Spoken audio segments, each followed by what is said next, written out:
پروردگار عالم نے انسان کو اشرف المخلوقات بنایا۔ انسان یہ سوچتا ہے کہ ہم اس دنیا میں ایسے ہی فضول میں آ گئے ہیں اور ہماری کسی قسم کی کوئی آزمائش نہ ہوگی، بس یہی دنیا، اس کے علاوہ کچھ نہیں ہے۔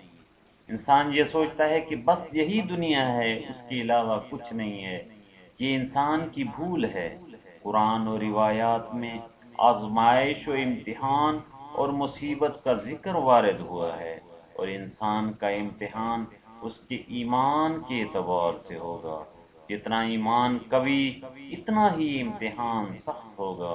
اب یہ کس طرح پتہ چلے؟ مثلا مال اور اولاد ہمارے لیے امتحان ہے یا مصیبت ہے؟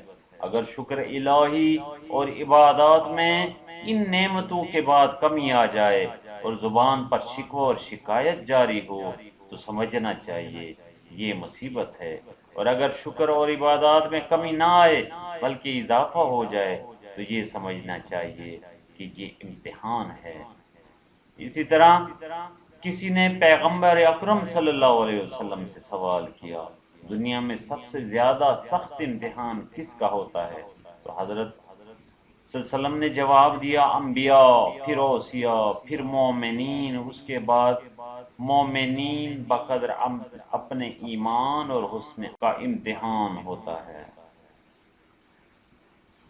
مطلب یہ کہ جس کا ایمان جتنا مضبوط ہوگا اس کا امتحان اتنا سخت ہوگا، جس ایمان ہلکا اور کمزور ہوگا اس کی مصیبت اتنی ہی کم ہوگی۔ بہرحال ہمیں ہمیشہ امتحان و آزمائش کے لیے تیار رہنا چاہیے اور خداوند کریم سے دعا کرنی چاہیے کہ بحق شہدائے کربلا ہمیں دنیا کے ہر قسم کے امتحانات میں کامیابی عطا فرمائے۔ خداوند متعال نے ایک سرائے گوسفند حضرت ابراہیم علیہ السلام کو عطا کیا۔ ایک روز معمول کے مطابق حضرت ابراہیم علیہ السلام صحرا میں گوسفند چرا رہے تھے کہ اچانک اس بیابان صحرا میں ایک دلربا معشوق کی آواز سنی کہ کوئی کہہ رہا ہے، سبوح قدوس ربنا رب الملائکۃ والروح۔ حضرت ابراہیم علیہ السلام نے آواز دی، اے بندے خدا، تو نے میرے محبوب کا نام لیا، اگر ایک دفعہ اور کہو تو میں اس گوسفند کا تیسرا حصہ تمہیں دے دوں گا۔ دوبارہ آواز آئی، سبوح قدوس ربنا ورب الملائکۃ والروح۔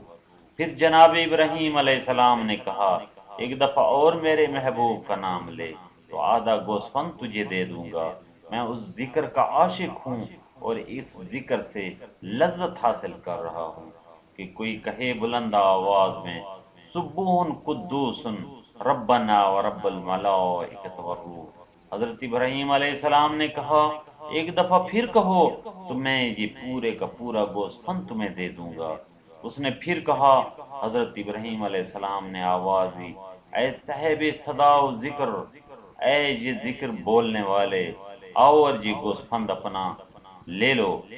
دیکھا کہ ایک حسین و جمیل جوان بہترین لباس پہنے ہوئے نکل کے سامنے آیا۔ اے ابراہیم علیہ السلام، وہ میں تھا۔ حضرت ابراہیم علیہ السلام نے کہا، یہ گوسفند تمہارا ہوا، اللہ کی امان۔ حضرت ابراہیم علیہ السلام چند قدم ہی چل رہے تھے کہ جوان نے آواز دی، ابراہیم ادھر آؤ۔ جناب ابراہیم علیہ السلام جوان کے قریب آئے تو جوان نے کہا، کہاں جا رہے ہو؟ گوسفند تو لے جاؤ۔ ابراہیم علیہ السلام نے کہا، میں نے یہ گوسفند آپ کو بخش دیا ہے۔ تو جوان نے کہا، میں اس کا کیا کروں گا؟ میں جبرائیل علیہ السلام ہوں اور میں تمہارے امتحان کے لیے بھیجا گیا تھا۔ اسی طرح علی بن ابراہیم نے روایت کی ہے کہ حق تعالیٰ نے حضرت موسیٰ علیہ السلام سے وعدہ کیا تھا کہ 30 روز میں توریت اور لوحیں ان کے پاس بھیجی جائیں گی۔ آپ نے بنی اسرائیل کو وعدہ خدا کی اطلاع دی اور کوہ طور کی جانب رواں ہوئے اور اپنی قوم میں ہارون کو اپنا خلیفہ بنایا۔ جب 30 روز گزر گئے اور موسیٰ علیہ السلام واپس نہ آئے تو ان لوگوں نے ہارون علیہ السلام کی اطاعت ترک کر دی اور یہ چاہتے تھے کہ ان کو مار ڈالیں، تو وہ کہنے لگے موسیٰ علیہ السلام نے ہم سے غلط کہا اور ہمارے پاس سے بھاگ گئے۔ اس وقت شیطان ایک مرد کی شکل میں ان کے پاس آیا اور ان سے کہا موسیٰ تمہارے درمیان سے بھاگ گئے اور اب واپس نہ آئیں گے، لہٰذا اپنے زیورات جمع کرو تاکہ میں تمہارے لیے خدا بنا دوں۔ سامری موسیٰ کی کلب لشکر کا سردار تھا۔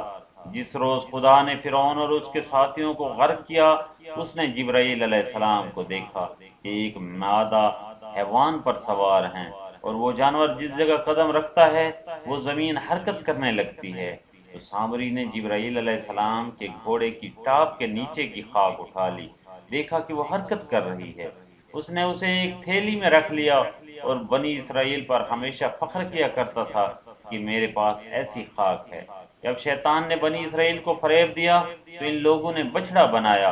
پھر وہ سامری کے پاس آیا اور کہا وہ خاک جو تیرے پاس ہے وہ لے آ، اور وہ خاک لے کر اس بچڑے کے شکم میں رکھ دی۔ تو اسی وقت وہ بچڑا حرکت میں آیا اور بولنے لگا اور بال اور دم اس کے پیدا ہو گئے۔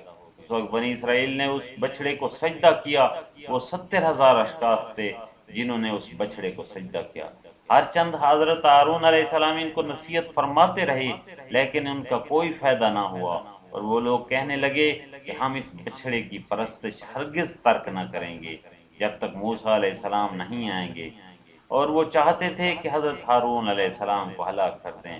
ہارون علیہ السلام نے ان سے دوری اختیار کی، غرض وہ اسی حال پر قائم رہے یہاں تک کہ موسیٰ کو 40 روز طور پر گزر گئے۔ خدا نے ان کو 10 ذی الحج کو توریت عطا فرمائی جو تختیوں پر نقش تھی۔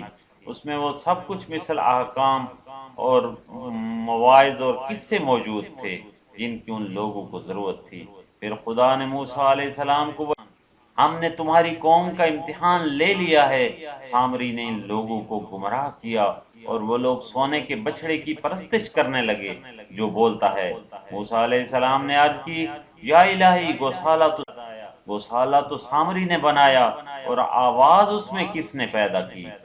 حضرت موسیٰ علیہ السلام سے اللہ نے ارشاد فرمایا ہے موسیٰ جب میں نے دیکھا کہ ان لوگوں نے میری جانب سے منہ پھیر لیا اور گوسالہ کی طرف مائل ہو گئے تو میں نے ان کے امتحان کو اور زیادہ کر دیا تاکہ وہ اپنی اس خواری میں اس جہالت کی گہرائی میں ڈوبے رہیں اور ان کو توبہ کی توفیق نہ ملے۔ امام جعفر صادق علیہ السلام نے فرمایا جنت میں ایک مقام ایسا ہے جسے انسان نہیں پاتا جب تک اس کا جسم مبتلا امتحان اور مصیبت نہ ہو۔ اسی طرح امام صادق علیہ السلام کا فرمان مبارک ہے جتنی مصیبت زیادہ ہوگی اتنا ہی اس کا اجر بھی زیادہ ہوگا۔ خدا جن لوگوں کو دوست رکھتا ہے ان کو مصیبت میں ضرور مبتلا کرتا ہے۔ اسی طرح قرآن کریم میں بھی سورۃ عنکبوت کی آیت نمبر 2 میں ارشاد فرمایا گیا ہے کیا لوگوں نے یہ خیال کر رکھا ہے کہ وہ صرف اس پر چھوڑ دیے جائیں گے کہ وہ یہ کہہ دیں کہ ہم ایمان لے آئے اور ان کا امتحان نہیں لیا جائے گا۔ اسی طرح ایک اور جگہ ارشاد ہوا اور یقیناً سورۃ بقرہ کی آیت 155 اور یقیناً ہم تھوڑے خوف، تھوڑی بھوک، اموال، نفوس اور ثمرات کی کمی سے ایمان والوں کو آزمائیں گے، اور اے پیغمبر آپ ان صبر کرنے والوں کو بشارت دے دیں۔